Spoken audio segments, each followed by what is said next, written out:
Hello student, very good morning. Myself Abhinav Tiwari from St. Xavier High School, Sidapur, Balganj, and today I am going to start class 7 SST Geography first chapter, which is our environment.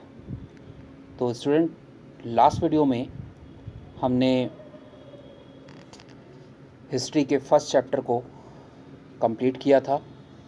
I hope सभी ने fair copy maintain कर लिया होगा. आज हम लोग geography का पहला चैप्टर पढ़ेंगे जिसका नाम है आवर इन्वायरमेंट, हमारा पर्यावरण. तो पर्यावरण के बारे में तो सभी जानते हैं, तो आइए इस चैप्टर में आपको क्या क्या पढ़ने हैं उसके बारे में डिस्कस कर लेते हैं. सबसे पहले व्हाट इज़ इन्वायरमेंट, इन्वायरमेंट क्या है, how the physical and biological environment interact, physical और बायोलॉजिकल इन्वायरमेंट कैसे एक दूसरे से इंटरैक्ट करते हैं, and also about the natural environment which include lithosphere, hydrosphere, atmosphere and biosphere, and how humans are dependent upon environment. तो आइए video को स्टार्ट करते हैं. सबसे पहले आप बात करेंगे इन्वायरमेंट की. The term environment is derived from a French word environner which means neighbourhood. Environment term की बात करें तो ये फ्रेंच वर्ड इन्वायरोनर से लिया गया है जिसका मतलब होता है neighbourhood. Therefore environment means the surrounding और condition with in which any living organism exist.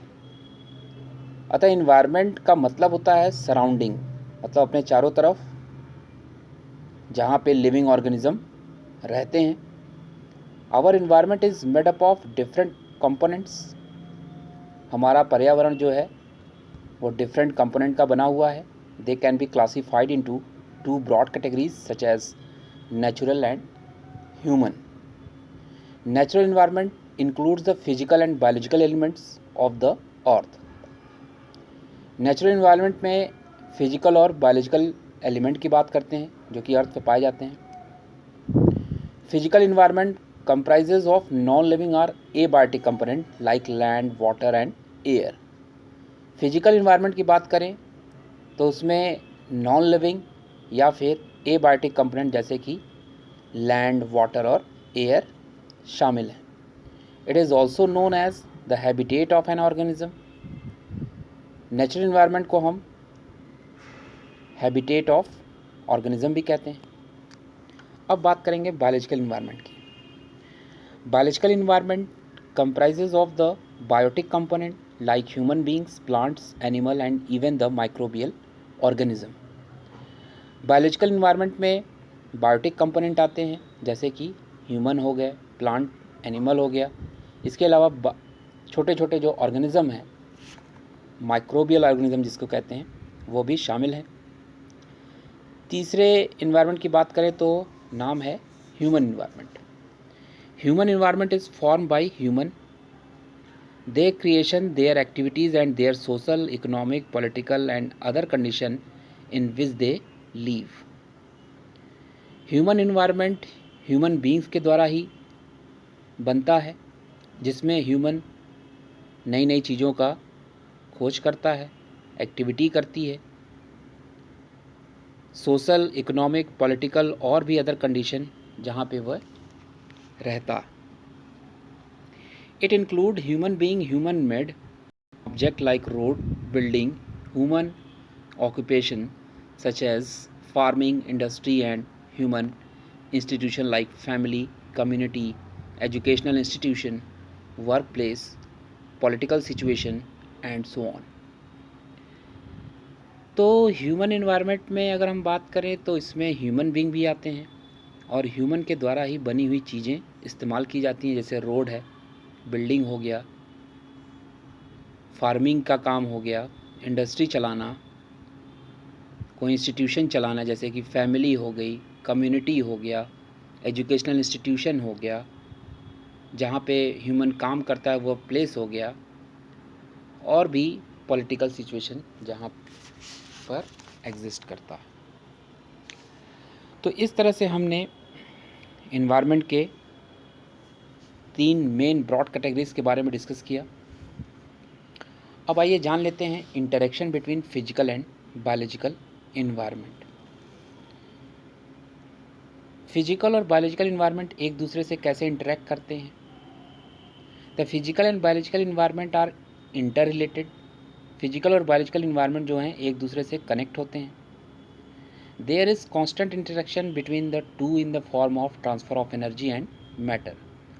और ये जो इंटरेक्शन होता है फिजिकल और बायोलॉजिकल इन्वायरमेंट के बीच, वे एनर्जी के ट्रांसफ़र और मैटर के सिलसिले में होता है। The biotic and abiotic element of the environment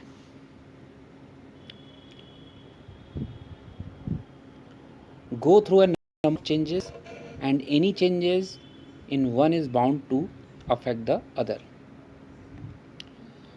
तो एबायोटिक और बायोटिक एलिमेंट जो होते हैं इन्वायरमेंट में, वे अगर उनमें किसी एक में अगर चेंजेस होता है तो उसका इफ़ेक्ट दूसरे पे भी पड़ेगा।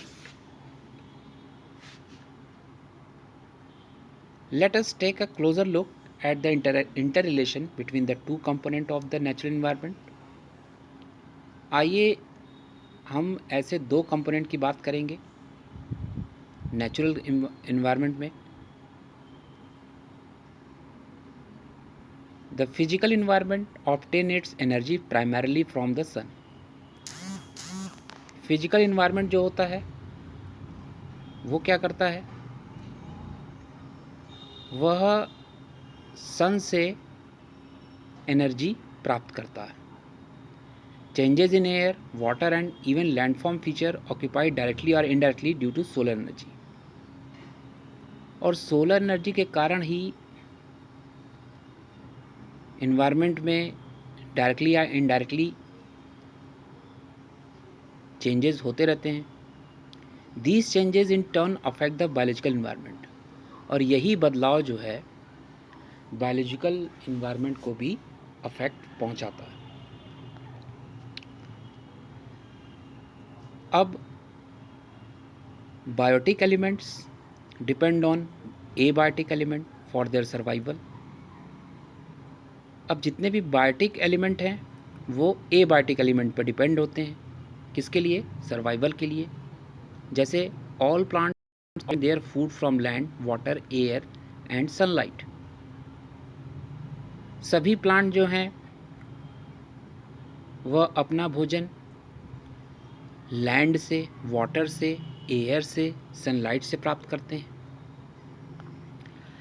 All animals gets their food directly और इनडायरेक्टली फ्रॉम प्लांट। सभी जो एनिमल्स हैं वो अपना भोजन डायरेक्टली या इनडायरेक्टली रूप से प्लांट पर निर्भर होते हैं। The biotic element also affect the physical environment in many ways. Biotic element भी फिजिकल इन्वायरमेंट को कई प्रकार से अफेक्ट पहुंचाते हैं। जैसे plant release oxygen in the air and burrowing animal dig up the soil and make it loose. Plant क्या करता है? एयर में ऑक्सीजन छोड़ता है और सॉइल में जब एनिमल को गाड़ दिया जाता है तब सॉइल भी क्या हो जाता है? लूज हो जाता है। Human being with their varied activities like agriculture, cutting of trees, mining, construction of roads, building also cause a number of changes in the physical environment. इसके अलावा ह्यूमन बीइंग भी इन्वायरमेंट में डिफरेंट एक्टिविटीज़ करता है, जिसमें agriculture की बात कर लें या पेड़ काटने की बात कर लें या माइनिंग की बात कर लें या रोड के कंस्ट्रक्शन की बात कर लें या बिल्डिंग के कंस्ट्रक्शन की बात कर लें।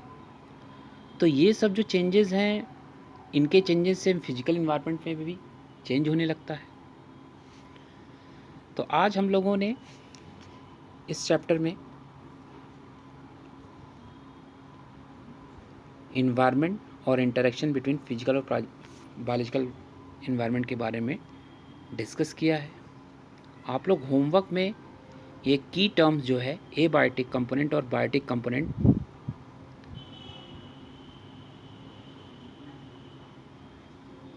रफ कॉपी पे लिखने के बाद उसे लर्न करेंगे और हमारे पर्सनल नंबर पे सेंड करेंगे। सो आज के लिए बस इतना ही, मिलते हैं नेक्स्ट वीडियो में। तब तक के लिए bye bye and take care.